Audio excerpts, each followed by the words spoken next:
So, change is the most important item in every human heart. I believe it's a common denominator to every one of us.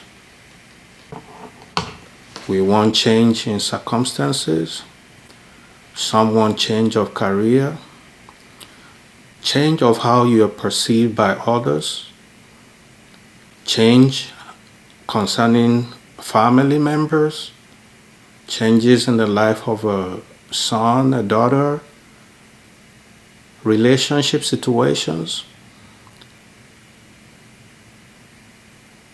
So, while we all seek change in one form or the other, it's amazing that, and it's an irony, that the biggest resistance to the change that we desire, that we crave for, that a lot of people go to spiritual people for, we are the main resistance to our own changes. And somebody say, how is that? We resist changes because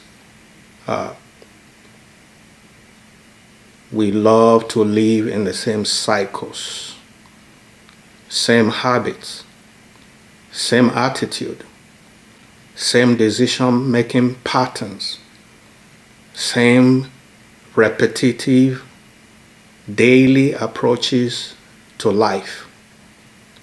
So while we are seeking change for better, for more qualitative life, whether it's our own or that of somebody we love, yet we do not change our habits, we do not change our attitudes, we do not change our approaches. Meanwhile, the only way your change happens, no matter how much you pray or you run here and run there, the best way, and I believe the major way that change happens, is that you make changes that become like a seed that will bring your harvest tomorrow. So somebody say, what is the way forward? From the past, from these present situations, into the future outcome that we are waiting for. The way out is to learn certain lessons. And I believe the biggest lesson to learn is we need to learn to unlearn. We have to unlearn certain habits, unlearn certain attitudes, unlearn certain logical patterns, unlearn certain ways we make the same repetitive decisions that brought us to failure or bad situations the last time. So on a regular basis, we unlearn, learn, relearn, unlearn, learn, relearn. So when we want a better life, a more qualitative life, we need to learn to change our language. We need to learn to change our location. We need to learn to change the logic pattern that we already have.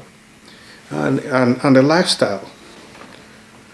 There will not be certain changes in our situation, career, results that we see, outcomes that we see in life until we learn a fresh culture. Jesus came to introduce us to fresh culture. The culture of Jesus has nothing to do with Jewish culture or Iranian culture, American culture, African culture. It's heaven culture.